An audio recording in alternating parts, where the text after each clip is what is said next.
Finally back again. Missed a few days.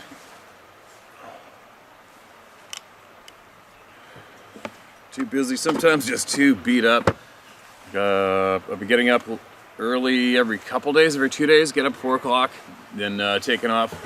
Sometimes after about 80 kilometers down a logging road. And what I've been doing by myself and as well with a friend of mine is we're looking for elusive monster Roosevelt elk bulls. It's exciting. This is, I mean, they live in a rainforest, basically in a jungle. 9 out of 10 times, 9/10 of the year, right? The big monster old ones go off by themselves. There's grumpy old dogs and hang out and hide out, and they're elusive. You never see them ever. And there's no telling where they went, where they go. You can't go look for their antlers after they fell off, which kind of sucks where we are. And it's right now it's during the rut here, and it's starting to taper right off. So it's almost like it's a panic to possibly try to find that elusive animal that no one ever sees and catch it on film. That's my goal. And then my other friend who comes out, he's just as keen on seeing them alive as well. And he also coincidentally just successfully guided a Roosevelt elk hunt on Vancouver Island last week. So we both get up early in the morning. A friend of mine lives like 2 minutes away. We pile in the truck and take off and go looking. And I don't bring a rifle or anything. I just bring all my camera gear.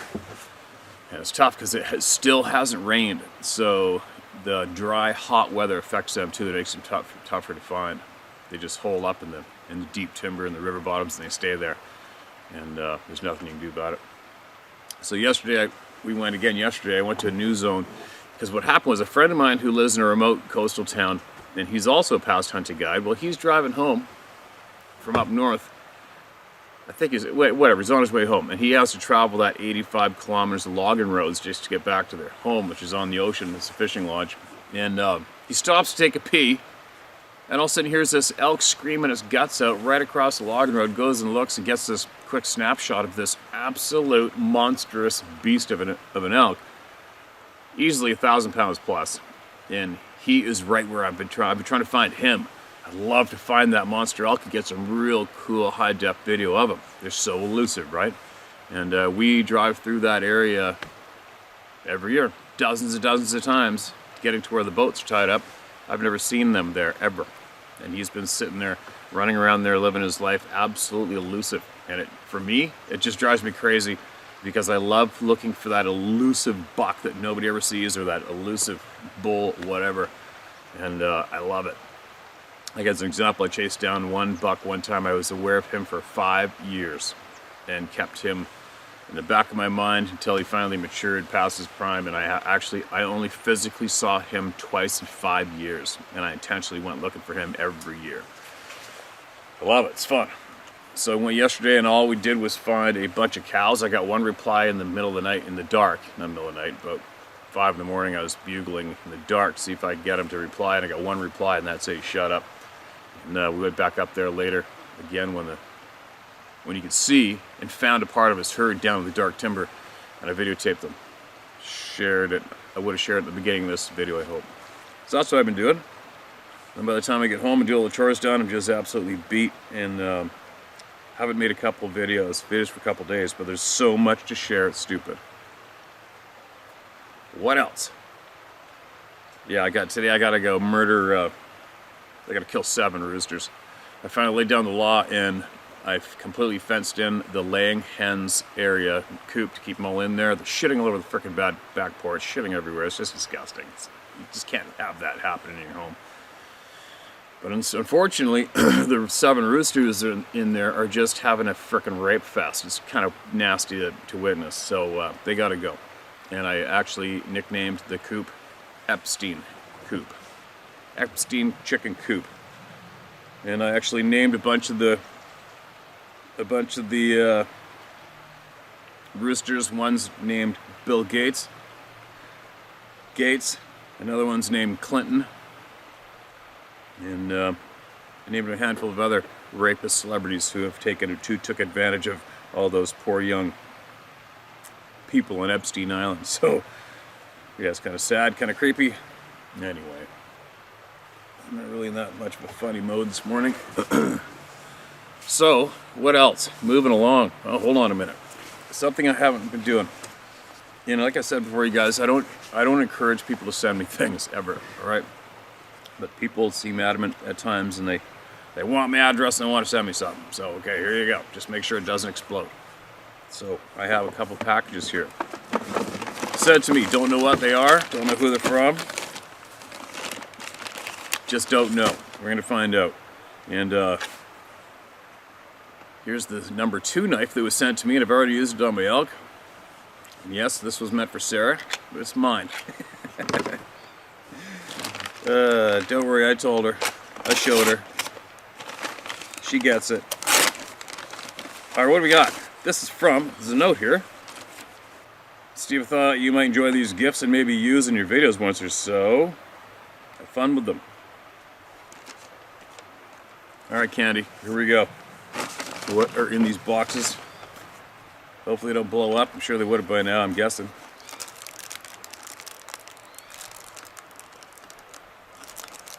I don't know what that is. A bullshit button? It says that's bullshit. It's a button. You put a battery in it. That's kind of different. I think I understand it. It's a button to put on the desk while making videos at home, and you hit the bullshit button maybe. Asshole button? Alright, that's a different kind of gift. I don't know if I'll be using those because I rarely, all I always do is on the channel is say to people, take forever, well, you will or leave it. So, thanks for saying that, I think, Candy. That's interesting. Random. Electronic. One more. Let's see what this is. Alright, this is from Douglas White from North Carolina. This has been opened en route and taped up a few times, obviously by the looks of it, eh? By our ever so caring governments at the border. So caring. Gotta be careful with the citizens ship, as our governments are shipping nothing but killing machines across the country to the Ukraine, right? Alright, what do we got? Holy shit, another knife. Wow, look at that one. That's quite the leather sheath for it, isn't it?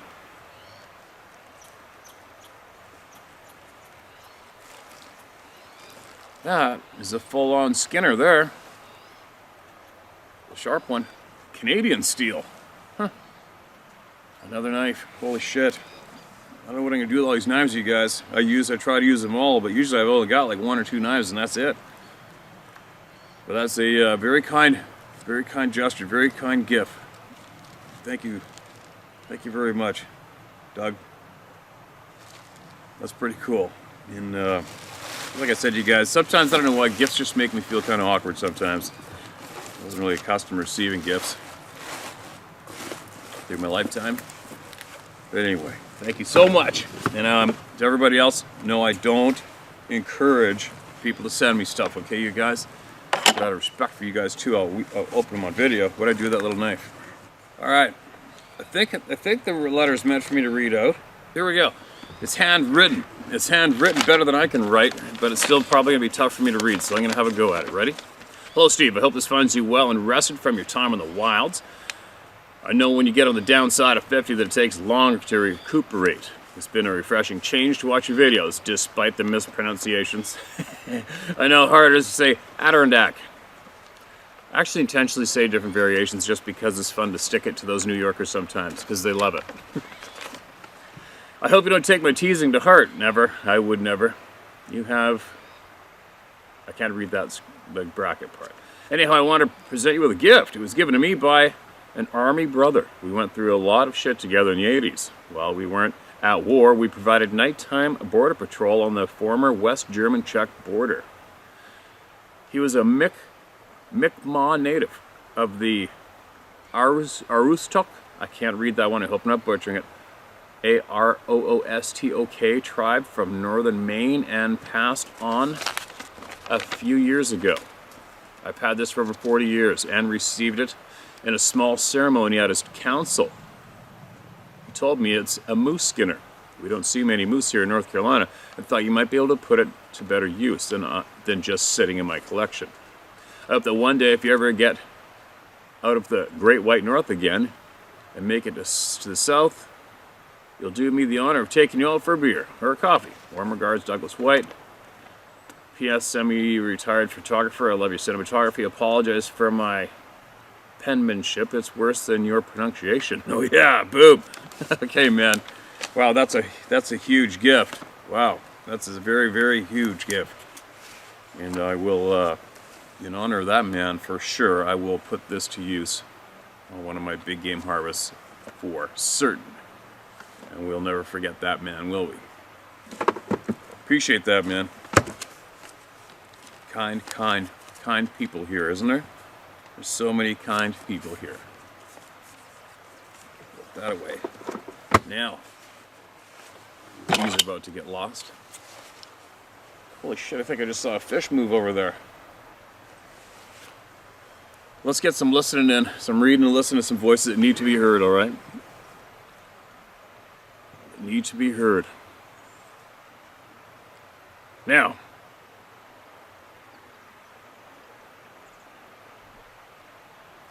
okay, remember last time out I had one that was very long. And I said I would rename it number 1 to put a list, so I got that at the top. We're going to read a monster email from Australia.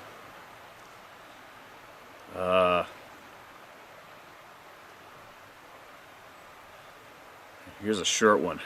We'll start off with a short one. This is titled, A Haunting Curiosity. Hey Steve, why, after watching you for quite a while and doing my own research, am I still confused? Could it be the fact that I'm just halfway through 19 and almost 20? Or that I have no wilderness experience at all? LOL. My name is Joshua and I'm from Utah and I'm getting ready for college football. So, name and state is all I'll give. Alright, man. I'm going to be straightforward. I have no experiences or encounters with the hairy beings, but hearing these stories makes me think about all the people who tell them. They're all old. No offense, LOL. I love this community. My point is, why? Why hide all these amazing secrets till now? My late grandfather, who passed back in 2018, and my grandmother, who passed just a couple months after due to heartbreak, both had things that have happened I've never heard before, but will eventually hear later about from someone else's experience, because that's the trend that seems to happen. I'm going to be sharing a small experience now. Back when I was around 6 years old, my grandfather would take care of me throughout the day and, while my mother was at work. There were days when she would stay late for work, and I remember one of the first nights she stayed late. It was around 8 or 9 in the summer, so the sun went down late, and I was up watching TV in the living room while my grandfather was in the kitchen cleaning up our dinner. I started to whistle a tone when I heard something smack the counter so loud I could still hear it. It was his hand smacking the counter so hard he grunted. I stopped. He stomped in the living room telling me to never whistle at night. I asked why. He said because they will mimic you. I had no idea at the time until I got a little older. That memory plays in my head constantly when I whistle. I never asked him after that, but I wonder, who are they? Why didn't I ask? If anyone knows about that, let me know ASAP. Thanks again, Steve. Sorry, that's all I have for now. Please continue to share your own advice and thoughts. It's always appreciated. Okay, Joshua, thanks for writing in, man. I'm glad you did. And why is everybody old? I don't know. You'll be there too, hopefully. There's a lot of people that write in about their experiences when they're a child. Don't forget that. A lot. And I think today, why are they all old? I think because back in the day it was taboo to basically talk about anything that wasn't cut and dry, right, in the community. I think that's why we have somewhat the freedom of the internet now and contacting each other and forming secure, safe places to share similar events in our lives. So, and the whistling thing, I've heard many First Nations people have always said they were taught to never whistle in the forest, period. It's just the way it is. So you imagine a lot of people out there, the original people of all the continents who experienced hearing the whistles in the forest and had those whistles accompanied by an 8 or 10 foot tall Harry being that scared the shit out of them, excuse me, they would have went on to implement the rules of no whistling for sure. And that's where that would have originated without a doubt. And it still carries on today with some people for obvious reasons, right? Because it was accompanied with the shits being scared out of them by something that wasn't supposed to be real. There's something back there. But anyway, appreciate you writing in, man. Keep looking and keep learning.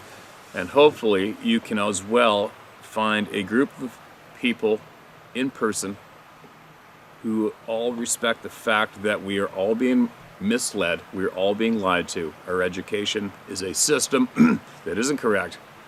And hopefully the younger generation figures that out sooner than later and shares it amongst each other and searches out the truth and stands up for the truth, right? And not be scared of people, man. Try not to be scared of people ever, all right? Okay, let's get into this book I promised to read the other day. It's titled Australia, the Giant Hairy Guy, Puzzle Pieces, and Oh My God Experience. You're welcome to use my name, Lance G. The Oh My God Experience may be safer on your other channel. However, it's yours to share as you wish. 30 years ago, I used to go camping right up in the hills. The mountain range runs along the coast of Australia between Adaminaby and SW and the Act boundary. This valley is surrounded on two sides by near solid cliff faces with a 6-hour hike around to get back to the farm his father owned. Anyways, I was with my mate who grew up there, and we were in an old hut camping on a 1,000-acre paddock. On this night after 6 p.m., it had not too dark as there was a full moon. So I took a shovel and ambled up to a nice clearing in the thick bush a few hundred meters from the hut. There was a gentle breeze into my face. I dug a hole as I had not built a toilet pit yet, so was making do.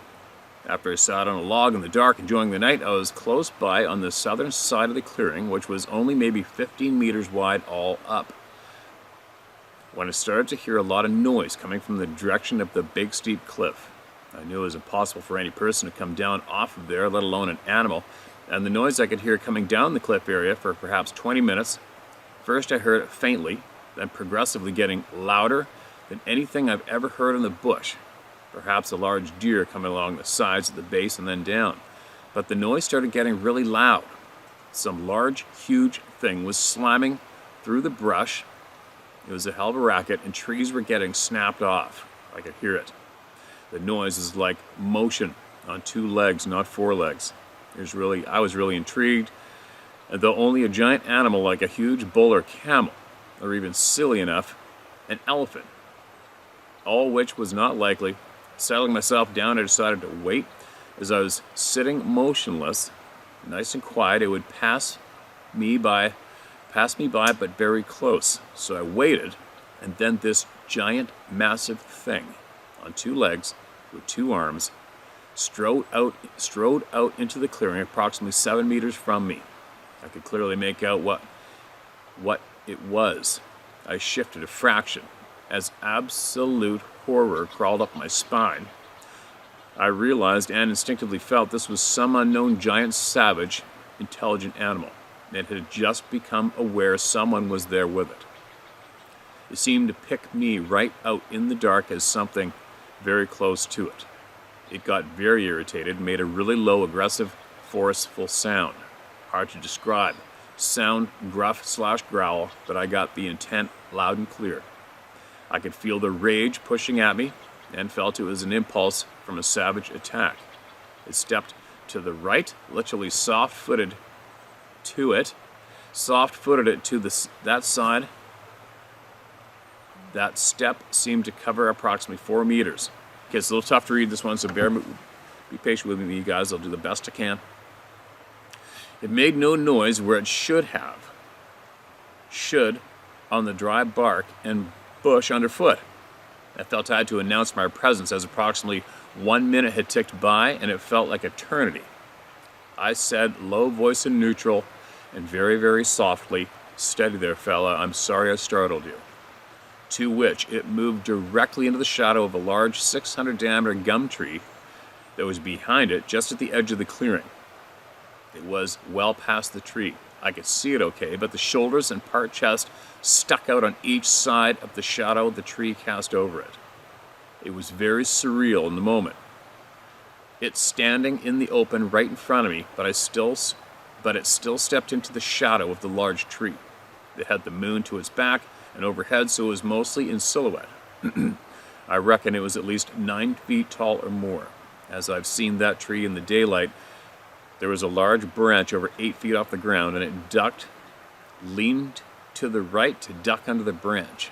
It came past the tree trunk with a motion that came from the knees, with a weird walk, kind of like motion, instead of how we walk. He had covered the distance quickly. Then I saw its eyes gleam with an odd sheen. I was close enough to see a glint of intelligence. He had a very steely, ferocious glint that scared the absolute hell out of me. It was the conviction, if this thing wanted me, there was not a damn thing I could do about it. Nothing I could not outrun or scare it. I would have even not wanted to shoot it with a shotgun or a .303. Both we had, but in the hut, it's hundreds of meters away. And I felt that would do no good, but piss it off more. God damn, this son of a bitch was effing gigantic. Huge. Like 2 American football guys across the shoulders and excessively thick through the body. Massive arms were long and thick, and the legs were massive, with medium-long, browning hair all over. But the face was fairly clean-looking of hair from its thick eyebrows to its lips. Its skin was not like an animal hide, more brown with darkish hairs. The face was like a human, just way larger, much larger eyes. And I like to read that sentence over again every time we hear it. So let's do that again. The face was like a human. Got that? The face was like a human. Just way much larger. Eyes, no neck, right into massive shoulders and chest. It was a male. Did not need to look down there to know. His eyes, they had a sheen in the moonlight, but the depth and color was nearly a hazel/purple, amazingly clear and intelligent. It was weird how I could look into his eyes and see the depths in them. It was like there was some sort of illumination from them. Possibly survival instinct kicked in, and I had a heightened perception. I had some sort of premonition to not share, okay, let me read that again. Sorry, you guys. I had some sort of premonition to not stare directly into both its eyes. That's interesting. I stared into his left eye deeply and intently. He's hunched over forward, staring down at me, and turned his face slightly to the left, giving a strange, piercing look. I seemed to be in some sort of a state, locked into his gaze, then things seemed to change. Weirdly, I started to read him somehow like images/information unfolded in my mind, super clear and detailed, of him and where he was going, which really badly scared me more as I felt he became aware of it. He gave me a very angry, pissed off sound. I felt, do not disrespect him. The big guy kept himself fairly clean. Funnily enough, I don't remember it smelling any worse than you or I. So he soon worked out what I was, and he circled around looking at me. So I had to do the same in the opposite direction. He seemed to be swaying and shifting around. So we moved around each other with me trying to slide around with the edge of the clearing at my back. Then he was between my escape to the hut and faint track I walked in from. I could dimly see. I was totally unnerved and close to losing it. No frickin' doubt. He seemed to be getting awfully close.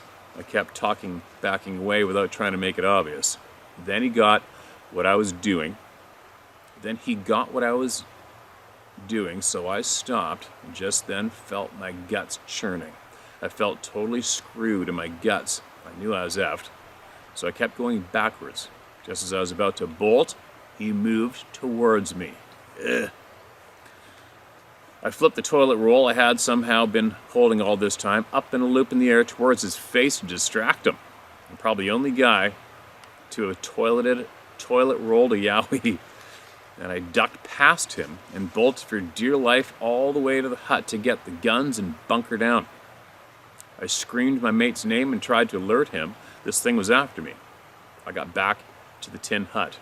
I met my mate, so got armed, and he said I was as white as a ghost and scared witless.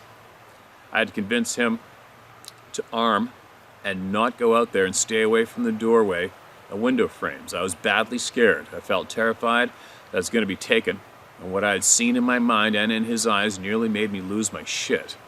I was going to go down fighting, even though I felt the guns and the two of us would make little difference. I can't forget that look he gave me.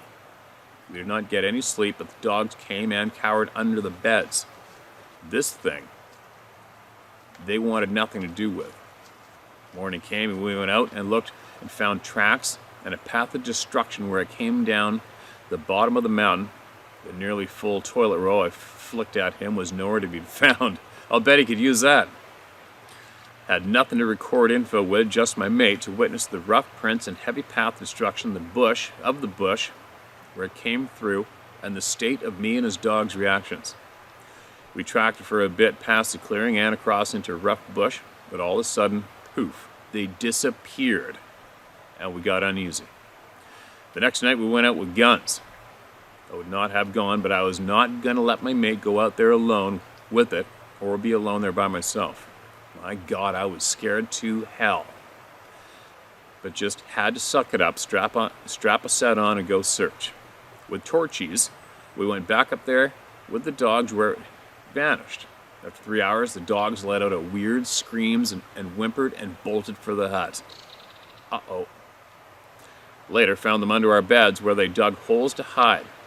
They didn't come out till daylight, but we did hear something in the bush was close by, and every animal sound seemed to stop.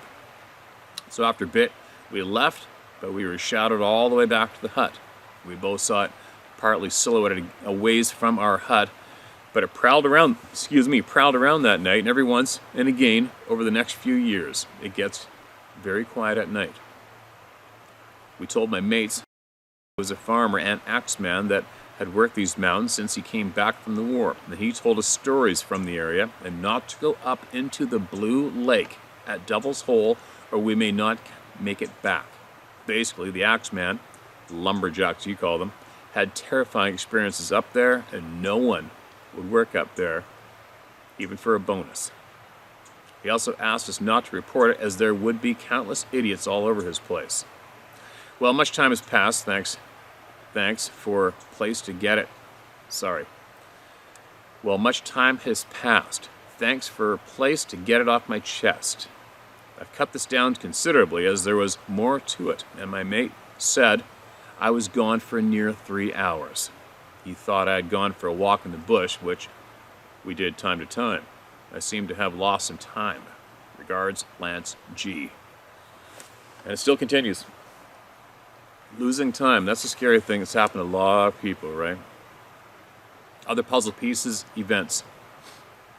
I have a few bits of possible puzzle I'll add, as I feel they may be important. As mentioned, I have had experiences with extrasensors perceptions.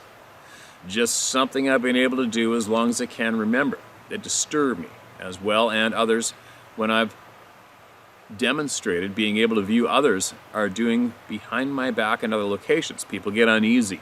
There's stuff we can all do. It always happened without trying while chilling out. This I want to mention once happened while working in the mountains. I have a job in government, stop and go traffic. It was summer, there was no traffic for hours. To while away time standing there, I did an old Technic. A little tough here to read sometimes, you guys, sorry. I have a job in government, stop and go traffic. It was summer, there was no traffic for hours. To while away time, standing there, I did an old technique a native friend talked about. That is, listen to sounds around you. Try to focus each ear on different sound. Try to hear further and further out. follow those sounds, but relax, just listen. So I was doing this, and I became aware of a tapping on a tree quite a ways from me. I focused on it, and I felt my conscious mind go. I drifted down through from my top of head and felt everything expand. I could hear every sound, every beat of anything living around me. So I got curious of the tapping and scratching sound. It was so faint. Then I felt myself just flow there without my body. I just let it happen, and I floated out. It seems my being seemed to encompass a large area. I could see and feel every single thing in detail, and as I did, I felt my awareness expand outwards as far as I wanted. So, I went up to the sound 200 meters away. Down a steep hill was a giant gum tree. I came to the base. Then the sound was up in the top area. I moved up there. I could feel, see, travel anywhere. How, I do not know. But I raised up into the treetop. There was 4 black cockatoos digging grubs out of the trunks. They could see me. It gave me a look like do you mind? And gave me a look like, do you mind? I could feel their minds and intense. The scratching I could hear was the grubs in the tree burrowing for safety and eating. I felt the grubs were where there was something / danger there, but not where it was coming from, as the birds were outside of the physical tree and not visible to the grubs, but they were vaguely aware of something intent focused on them. Does this sound familiar? We are all infinite consciousness. We are all connected. My mind was blown at this revelation. I felt, do I continue or go back to safety? I went back, and as I did, I felt my awareness of all things growing smaller. This is the part what I think these beings can do and more. When I awoke, for a better term, I decided to walk down that steep bushy hill as I wanted to know, was I going nuts? Or was it real? I felt in my heart it was real, so I used what I had just seen to walk where I had never been. I pictured the area in front of my travels before I could see it and followed the path. I noticed that in the experience it was all the same. Oddly enough, when I walked around trees, boulders, etc., I could remember everything from each side as a single view encompassed it all. I walked to the tree and looked up. Sure enough, the birds were there.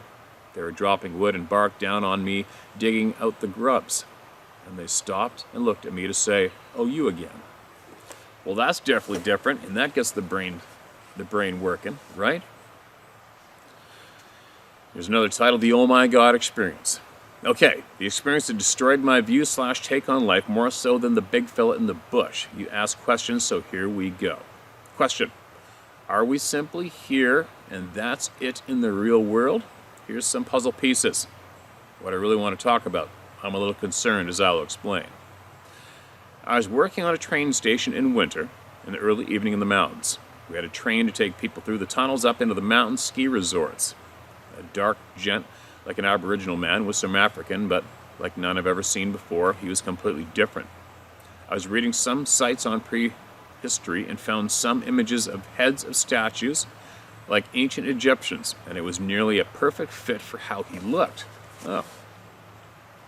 He came and purchased a one-way ticket from me. I inquired where he was staying at one of the resorts. It was late, and I could get him a free over snow transport as it was too far to walk. He had no luggage and was dressed like a 1930 English gent. Green waistcoat, an expensive silk embroidered shirt, dark pants, and a very nice black leather shoes. All his clothing seemed very old style, but of excellent quality. I looked at his complexion and how he talked and how he carried himself. He was perfectly well-to-do, and his skin was amazingly unblemished, and he had purple-ish / gray eyes. He was quite remarkable looking, like no Aboriginal people I had grown up with or had ever seen, and the clothes and style just did not fit modern times. I was working security, selling tickets at night. It was so quiet while chatting to him and studying him. Every time I looked at this guy, then looked away. I could not remember what he looked like.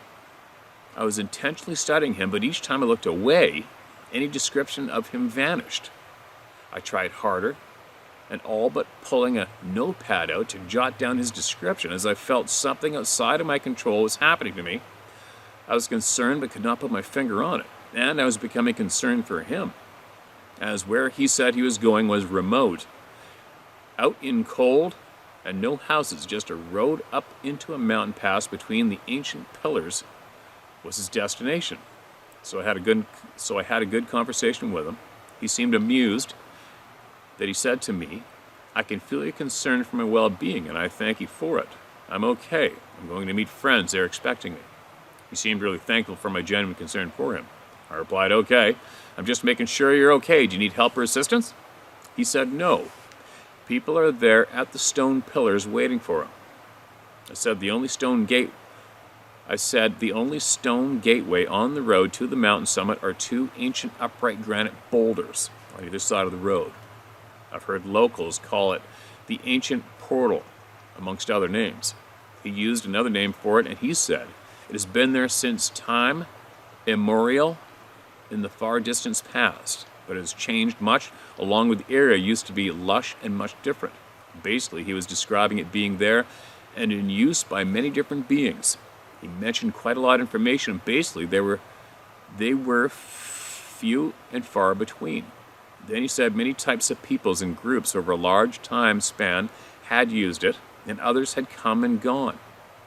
It's fallen into disuse and from memory, though they can still use it to go to the other side or places where his people are waiting for him. Holy shit. I tried to keep nice and calm without trying to intrude, but trying to work out if he's a nut job. I wanted to ask him so much more, but I felt I would be intruding. But my core self told me he was telling me the truth. I wondered what the hell I had gotten into, but I wanted to know he was safe and there are people waiting for him. So I said, "You're telling me, as far as I can understand, is you're going through a portal to another realm or dimension. This is separate from the physical plane or something like that?"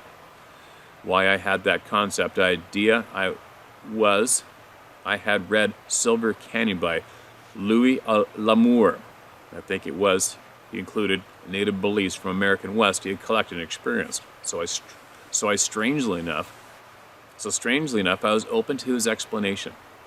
He said yes, but there's much more than that. There's many connections, both temporary, and permanent. Some lost, some in disrepair and no longer maintained, just used by the few travelers that come these ways. He did mention some other info in a brief outline going so far back it sounded like he had seen done much and seen so much. I felt he was very ancient, even though he looked past his prime but in perfect health. He mentioned going to the other side and passing through to his people. He stressed the word people and then smiled at me. Then he said, "I thank you for your kindness, and I tell you this, you will see me again when you are really, really old and close to the end of your life here in this place. However, I want you to remember I will look exactly like I do today, no different, and I will see you then before you die. Do you understand?" I said, "Okay, I'll see you then." I was in my 20s, so if I live to 100, that's around 80 years of my future. Sorry, you guys. I was in my 20s. So if I live to 100, that's around 80 years in my future. Mind was blown. He said, "When I'll see you again, you will be very, very old and very close to your time. Goodbye until then." So he goes up on the train, gets off at the top station, and walks out into the dark mountains, past all the people staying in the accommodation. I bring the police station up there to talk to the guy I know and explain, old dark guy going up this road area by himself, going to the stone portals. I explained where they were. He seemed unprepared and bought a one-way ticket. I'm concerned for him. Can he check it out? He says he will ring Snow Rescue and they can take track machine out to find him. Older guy won't get far. There's a few typos, okay, you guys? I'm sorry. There's just typos in here. Older guy won't get far walking. So I also rang them a few hours later, expecting them to report back. Found him and he was safe. These guys are experienced mountain search and rescue guys. They say, yes, they did see him 7 kilometers up into Mountain Pass over 1 foot snow, really cold, wind chill factor. They drive up on the road in the over snow truck transport, and somehow he beat them there on foot. They get to 40 meters of him. He's right between the 2 stone pillars. He turns around, smiles to them, and he waves at them, and they wave back. Then he just vanished. Gone, they walk up, following his tracks in the snow. They see where he turned around facing them and vanished. Nothing. He's not there. Just his shoe tracks filling with snow. They were on solid road. He's gone. This the weird bit. They go back to base, report it to the police guy who I made the report to. Later, after talking to the 2 rescue guys, I say, what happened? He disappeared before your eyes? They said, yes, he did. I asked, is there a search? They say, nothing to worry about. But someone can't disappear in plain sight. So I ring the police guy, ask him. He says he's rescue guys. So I ring the police guy, ask him if he says. He says he's rescue guys reported he turned, waved to them, then disappeared before their eyes. I asked him, what are you going to do about it? He says nothing. Matter's closed. People just can't disappear in front of 2 rescue guys. I say to him, does this not raise some red flags? He has reports. Me and 3 people saw him and camera footage of him boarding the train and departing, walking out into the night. Where is the guy? He goes on, nothing more, case is closed. He reported it and said no further action required. That's interesting. Really interesting. The guy assured me he was perfectly safe and protected, and judging by how he or they can shut us down and walk through our world gives me cause for concern. Still, after what you're doing, I decided to let her rip too, and to thank you for what you're doing. It means much more than you know, and to all of us that did not ask to see or know this. Perhaps waking up to ourselves is a part where we need to consider more. If we can work on using our abilities with practice, help may be closer than we think. Over the years, I told this story to several close people. Hippie guys goes, oh cool, you saw a ghost. A religious guy says, oh, you saw an angel. Military guys who's into top level stuff just goes, no, that's not possible. It did not happen. People cannot just disappear. So it depends on what your reality is perceived as it seems. Now I'm hoping Steve's helicopters don't appear over my place. Well, perhaps I'll know in 30 or 40 years. I'm 58 now. My heart and gut told me he was telling me the truth, and the changes in time span and events in this world and others was mind-blowing. His language was clear, concise, and factual. He was looking me dead in the eye and speaking truth. Reminds me exactly how you say it, Steve. Regards, Lance G. That is one hell of a share. There's a couple typos, and don't email me apologizing. It's okay. We all do it, okay, man? It's nothing. We got it read. We all understood it. How freaking interesting is that? Now, how the hell do you learn about those portals, those portal locations, and how the hell do you learn the knowledge it takes to possibly do that? Isn't that freaking bizarre? Well, isn't that freaking bizarre to us? Probably not to many other beings somewhere, right? Only because we're not taught shit. We are taught to be stupid. Yeah, I'll say it. We are taught to be dumb as a frickin' pickle. We are taught to not question. We are taught to not say things out loud, and especially today, we are taught not to speak on various topics, or else, right? Or else. Do not talk about this in the open, or else. Our freedom of speech, our freedom of gaining true actual knowledge is being systematically stripped away. It's frustrating. Very frustrating, especially if you are looking into what's going on around the planet like I do nonstop. But anyway, I won't rant about that today. have a feeling all the people that actually really truly care, and they're looking, they're doing their own due diligence, they're looking and learning and watching, right? And the people that don't care are not going to care. I don't know if I can make people care or not myself. It is what it is. That's very, very interesting, man. That was a very, very interesting email to me, anyway. I'm glad you sent it to us. And you come across any other knowledge along your ride, be sure to email it in, all right? Share it. Even if you don't want to share it publicly, send it to me, because I crave knowledge. I crave knowledge at this stage of the game non-stop. And just so you guys know, all I do is listen to as many sources as I can while I'm working, while I'm doing my other activities. If I'm within service somewhere while I'm doing something, I'm listening to somebody share knowledge. That's what I do, non-stop. Wow. Very interesting. All right. I'm going to keep going.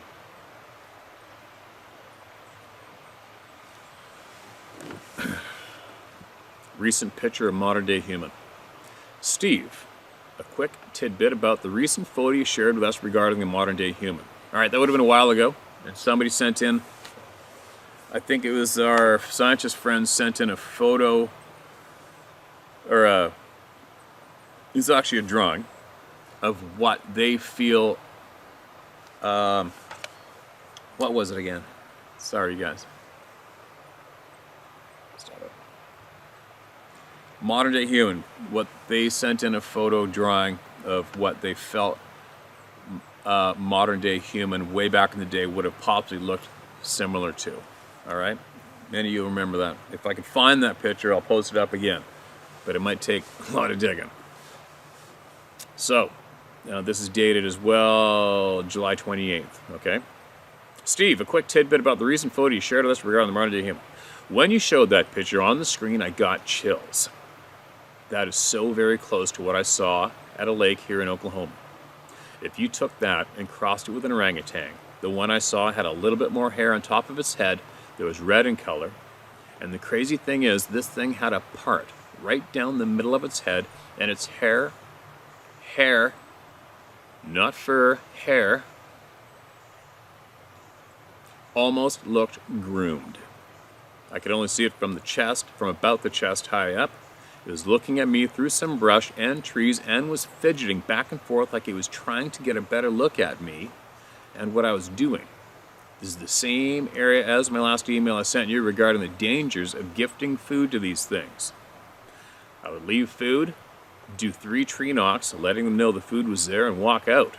It was not long before things started going south and I realized what I was doing was foolish. Anyway, just thought I'd let you know this is very close to what we saw.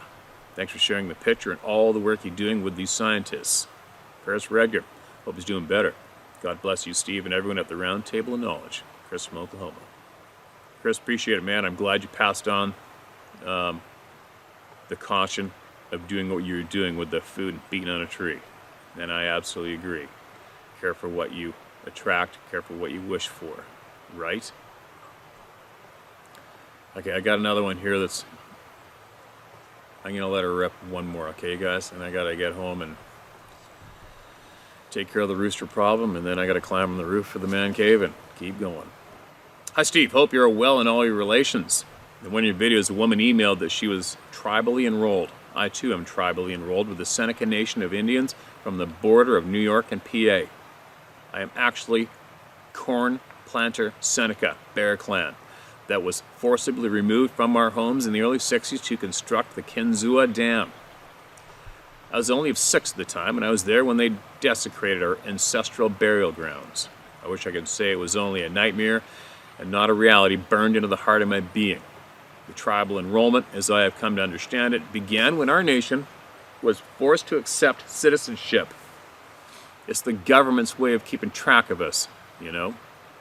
Not all nations have tribal rules, nor did all the peoples of any nation accept citizenship. I've read and heard over the years about these stories of great war between the Iroquois and the Stonecoats, and to be honest with you, Steve, I don't know anything about that. One because, well, I wasn't alive yet, and the other reason is that it's not the story I was told in my growing of up. The elder that I asked about our way with the Forest Nation, only what I called them at the time, told me a story that rang truth to my spirit man. She told me that one time there were hard relations with the Stone Ones only because we were intrusive in their hunting grounds, and we were taking more than what we needed. I'll step off to a sidebar here and tell you that I was also told that one time humans and animals all spoke the same. This is until man got greedy. Then the animals willing sacrificed themselves to us, not for us. Two different concepts there. To us to feed our families. For us is greed, and greed comes from fear. Fear of not having enough, which means which means doubt in the Creator. That's an interesting statement. Okay, back on the main road here. Then there came a time when our men, out of their ignorance, killed too much, and they could not carry it all. A Stone One came into their camp and said he would show them how to carry it all to feed the village, if they made truce with him and not kill any more than they needed. Needless to say, they were a bit shit in their drawers, I would imagine, that this 9-foot being that covered itself in mud so that our arrows and spears could not penetrate to kill it. I can only imagine they fumbled, a resounding, "Damn, Skippy, we agree." I was also told when I was little, before the backwaters drowned our homeland, that if I was to ever see one, I was to not look it in the eyes, for it is disrespectful to look an elder in the eyes. They will know my heart and leave me be. I was told they were our elders, and they seen us as theirs because we do not know which one was here first. I tell you all that to tell you these things back in the early 80s, I lived in an area called Cook Forest. Now, being I was adopted off the reservation when I was a baby, but raised on and off the res as the white folk that adopted me were very close friends with my biological grandmother, to whom I'm named after. I was raised 25 miles southeast of Pittsburgh, Pennsyltucky, as my dad called it. And although very familiar with the woods, where we moved was forest, thick, dense forest in some areas. I was taught to hunt and didn't have any fear of the woods, but this was different. There was some logging going on not far from where we moved into, and sometimes I would get this weird vibe when I walked the path around a pond that was about a mile behind the house we moved into. I just shucked it off to be in new territory. Well, after several moves over several years and a failed marriage, my son and I moved into a little college not far from where I lived when my family first moved to this area. It was blueberry picking time. My son, who was about 4, and our three-legged neighbor's dog went back by where this pond was to get us some berries. We were nearing the bushes when the dog started yipping and running circles the best he could on 3 legs around us, like he was trying to stop us from going any further. Well, I said, "Dumb dog," and we kept going. Now my son is starting to yip like the pup, and he kept pointing at this birch tree. It was standing, getting the sun in my eyes now, excuse me. It was standing, the tallest, and the brush was, okay, a lot of these words are abbreviated words all through it, okay? That's why I'm struggling with this one. They're not fully typed words, they're abbreviations of too many words, but I'm getting it.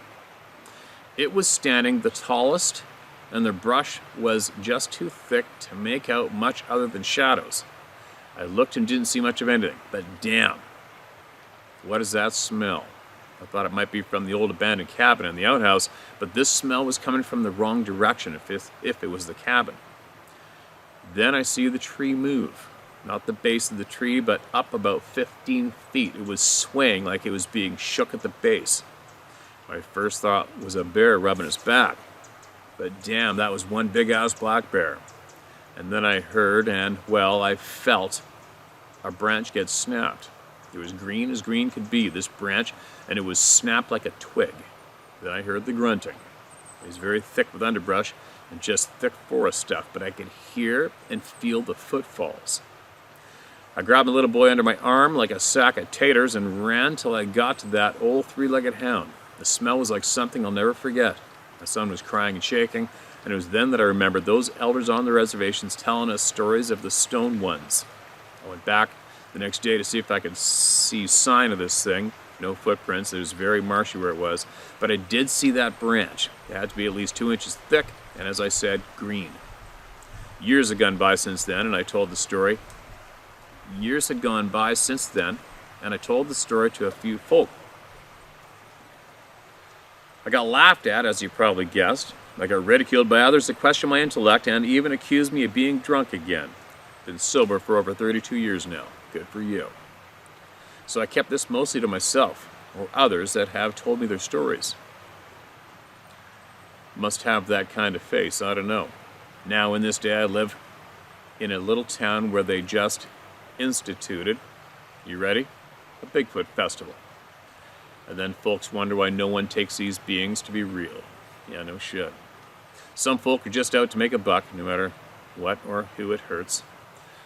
And when their dogs, chicken, pigs, cattle, homes, barns, and territory get jacked up, well, karma, brother, karma. I don't take it so kindly that another town close by me has what they call an Indian festival. So, several years ago, when my youngest son and I moved out in a longhouse trailer in the middle of a beautiful field where the deer and the bear and the bobcat, mountain lion, and them damn friggin' blind-assed moles live, I told my son that I wanted the back bedroom because the bedroom window was about 12 feet off the ground, and I parked my motorcycle close enough that a stone couldn't fit through and peep in on me. Folks laughed and laughed. And then one day in the early fall of that year, 2014, my son takes our dog for a walk in the field, and he shoots me back a pic of a footprint. He wears a size 12, and this print is huge. Freaked us both up because I've raised my sons to respect all life and told them of our people's stories, even about shapeshifters. And there's another subject that I'll stick to my own, people's beliefs, because, well, that's my DNA. It's their DNA. A few years ago when my son came home from work, around, let's say, 11:30 p.m., he came in and said, "Mama, you got to come outside and hear this." I don't think it's coyotes. Forgot to put them on the deer and the antelope list. I went out the door, he just come in, and I froze. I couldn't breathe, I couldn't move. Time and all but what I was hearing stopped. It was the Sierra sounds. When I could move again, I came back in the house to get my phone to record it, but it wouldn't work. The battery was full, but the damn thing wouldn't record. I was not ever so scared, but not ever so filled with something I can't describe. It's the way of things, the spirit of the way of things. Orenda. It wasn't bad, it wasn't evil, it was just all this. It wasn't evil, it wasn't all that this being is represented to be. It just the F is. After listening to the people, as you call us, that have experienced these beings, I know some are ready to have them herded back into their alien ship back to Atlantis. I'm not an opinion person. If you don't have the experience, then you just don't know. I was taught that opinions are like assholes. Everyone's got one, and sometimes they stink. And I add, and sometimes they're full of shit. But I was also taught that opinions make people sound like they know something they don't. I can only speak on what I know from my experiences. I have a friend whose husband makes these cut-out Bigfoot you see in folks' yards or in fields and such. I bought his first one and named him Salvador Sasquatch. I did it as a joke and to poke fun at these folk. Plus, it's hysterical when the tourists are spotting deer and they hit old Salvador. That means the tourists are spotlighting and they hit the cutout. I want to add here, where I live, there's a swamp not far as the crow flies behind this field where my longhouse is. And there's an area that is quarantined off that no one is allowed in. These many acres, I don't know how many, but it's a lot, is posted as some ecological study type of deal. However, Steve, ever so many months or so, these military jets fly over my place toward that restricted area. The kind of jets by the time you hear them, they're gone. There's even those big cargo jumbo super deluxe models that fly over.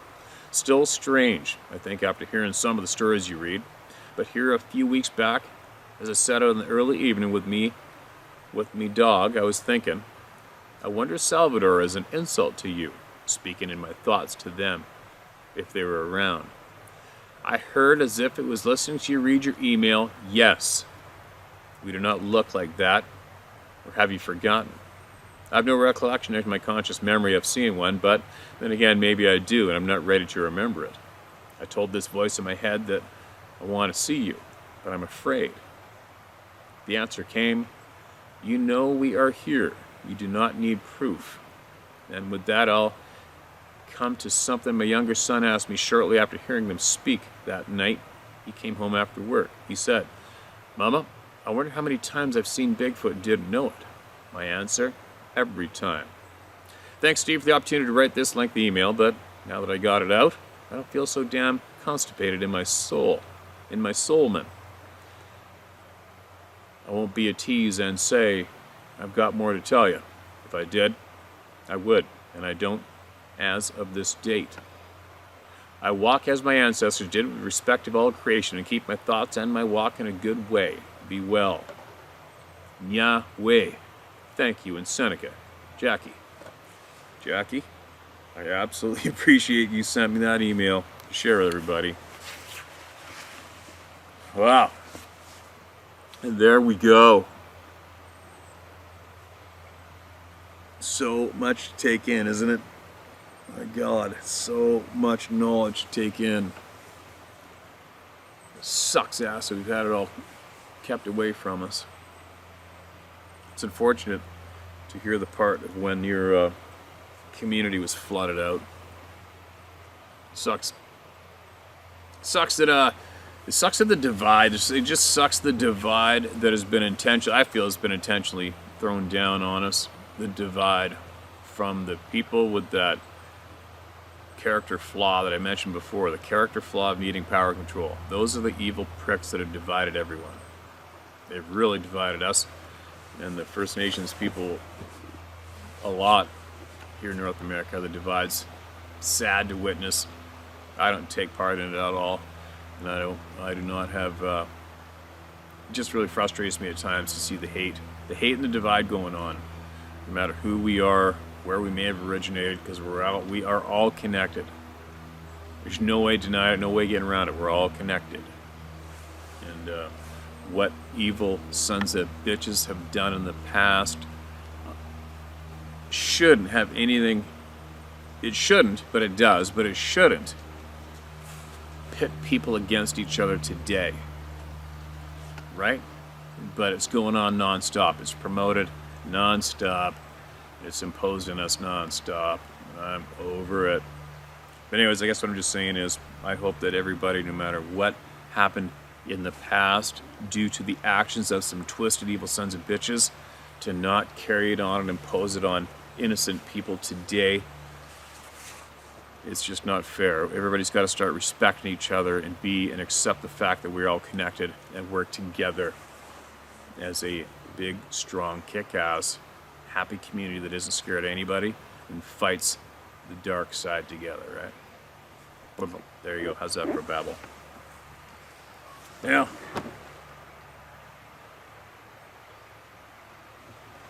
This place sure is lacking in life, isn't it, right now? It's just nothing alive around here. There's no food in the water. The bears are down at the other river. I think that should be an ample chunk of babble for today. And I will be back to sharing more tomorrow, I'd imagine. I'm going to wait a couple more days and I'm going to venture off into the middle of nowhere again and see what I can find. Anyway, my mind is racing. I've taken in so much. I take in so much from every single email. And taking in a lot nonstop anyway, but I'm babbling. I got to pick up my garbage, clean up my mess, carry on home. Thank you so much for the gifts from the people who mailed me in the gifts. And thank you so much to all the people who email in their knowledge. And please do not stop emailing it in, you guys, all right? You want to share it to the people through me, you can. Share my story, howtohunt.com. And again, the backup channel is flying along. There's a whole pile of content loaded on there to launch each day from the past, and it'll be used if or when the time comes up, I get the spanking from YouTube on this channel, then all of the new content will instantly start getting loaded there. All right. So the link to the backup channel should be in the bottom comment section or in the description, and it is called The Round Table of Knowledge by HTH. Okay. I'll be back shortly.